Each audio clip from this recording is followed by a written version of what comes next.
ఒకరోజు వాక్యం చెప్పి నేను వస్తున్నాను, వాక్యం చెప్పడానికి వస్తున్నాను హోటల్లో నుంచి. ఓ పెద్ద ఆయన వచ్చి, బాబు బాబు ఒక మాట చెప్పాలి. అడిగాను, ఏమిటండి?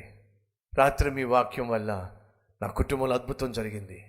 ఏం జరిగింది? మా ఆవిడ కాఫీ పెట్టి పట్టుకొచ్చిందండి. ఏమిటి? అది అద్భుతమాట. మా ఆవిడ ఈరోజు ఉదయం కాఫీ పట్టుకొచ్చి నాకు ఇచ్చిందండి.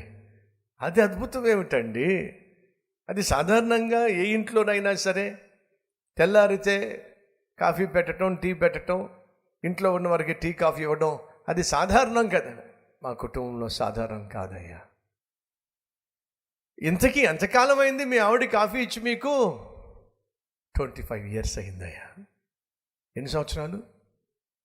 25 సంవత్సరాలు అయిందట తను కాఫీ ఇచ్చి. ఏమిటండి మీరు మాట్లాడుతుంది? అవునయ్యా, ఒకే ఇంట్లో ఉంటాం, మాట్లాడదు. ఒకే ఇంట్లో ఉంటాం, నన్ను పట్టించుకోదు, వండి పెట్టదు, కనీసం కాఫీ కూడా పెట్టదు, పట్టించుకోదు. నెలాఖరైనేసరికి జీతం వస్తే మాత్రం ఆ జీతం మొత్తం తీసేసుకుంటుంది. 25 సంవత్సరాలుగా ఒకే ఇంట్లో ఉంటున్నాం, కానీ అపరిచితులుగా ఉంటున్నాం. నరకం అనుభవిస్తున్నానయ్యా.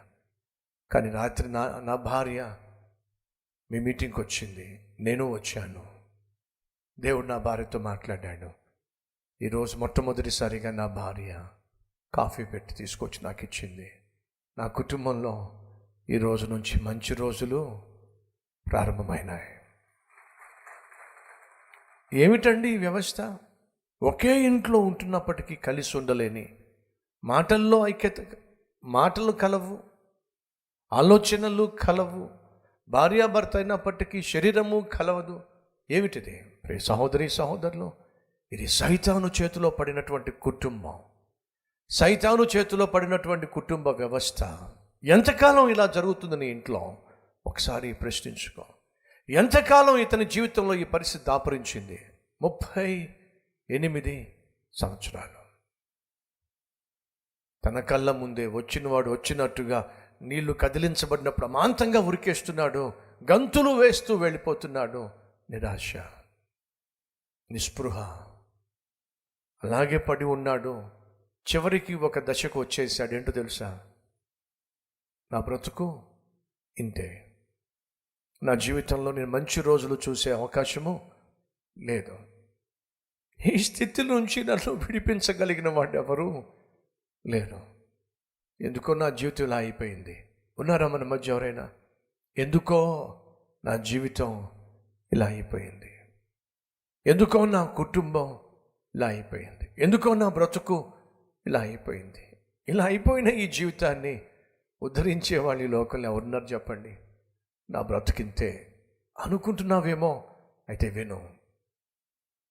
ఎవరో ఒక వ్యక్తి నెమ్మదిగా నడుచుకుంటూ తిన్నగా అతని దగ్గరికి రావడం చూశాడు.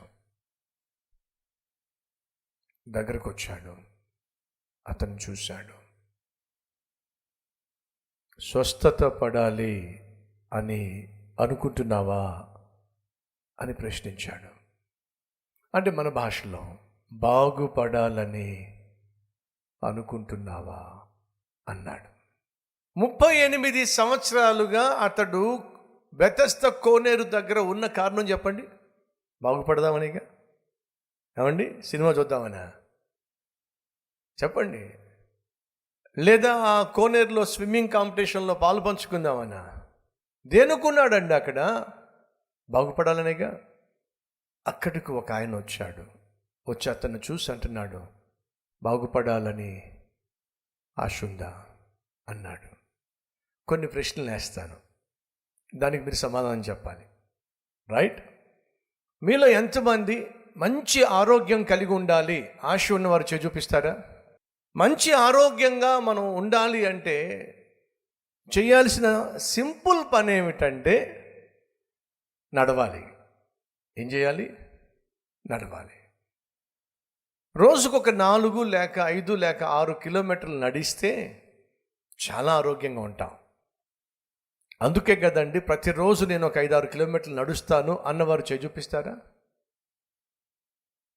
ఆశ అయితే ఉంది నాలో, అందుకోలేకున్నాను. ఈ పాటలు పాడితే లాభం ఏంటి చెప్పండి? సో అర్థం చేసుకోండి, ఆ రోజు యేసుక్రీస్తు అతని దగ్గరకు వచ్చి బాగుపడాలి అని ఆశ నీకుందా అన్నాడు. ఈరోజు నా ప్రియ సహోదరి సహోదరులు, ఆరోగ్యంగా ఉండాలి అని నీకుంది, కానీ నువ్వు నడుస్తావా? నడవు. ఆరోగ్యంగా ఉండాలి ఆశ నీకుంది, కానీ నిజంగా ఆరోగ్యంగా ఉండాలి అని ఉద్దేశం నీకుందా? నిజంగా నేను ఆరోగ్యంగా ఉండాలి అని నువ్వు అనుకుంటే ఆరోగ్యంగా ఉండడానికి చర్యలు తీసుకోవాలి. అది నువ్వు చెయ్యవు. నిజంగా నువ్వు పరిశుద్ధంగా జీవించాలని ఆశపడుతున్నావా? ఒకవేళ అదే ప్రశ్న వేస్తే, ఎంతమందికి ఆశ ఉంది, నా మాటల్లో పరిశుద్ధత ఉండాలి, నా చూపుల్లో పరిశుద్ధత ఉండాలి, నా తలంపుల్లో పరిశుద్ధత ఉండాలి అని నేను ఆశపడుతున్నాను అని అంటే అందరూ చేయి చూపిస్తారు.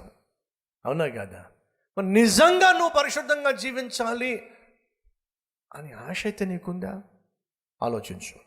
ఉట్టినే కోరుకుంటే సరిపోదు, ఉట్టినే ఆశ ఉంటే సరిపోదు. దాన్ని క్రియల్లో పెట్టగలిగిన ఆశ మాత్రమే నీకు జవాబును తీసుకొస్తుంది.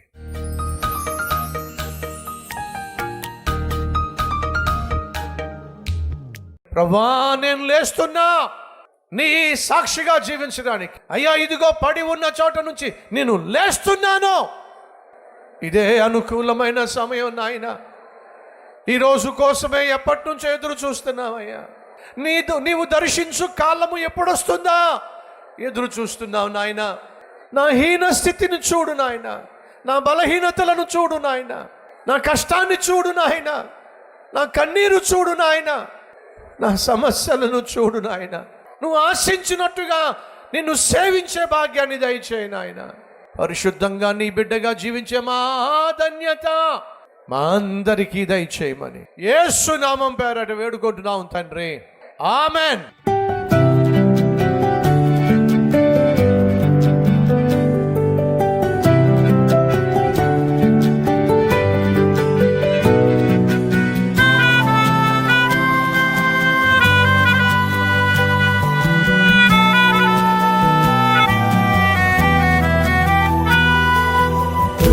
సందేశం మీకు ఆశీర్వాదకరంగా ఉంటే లైక్ చేయండి, అలాగే సబ్స్క్రైబ్ చేయండి.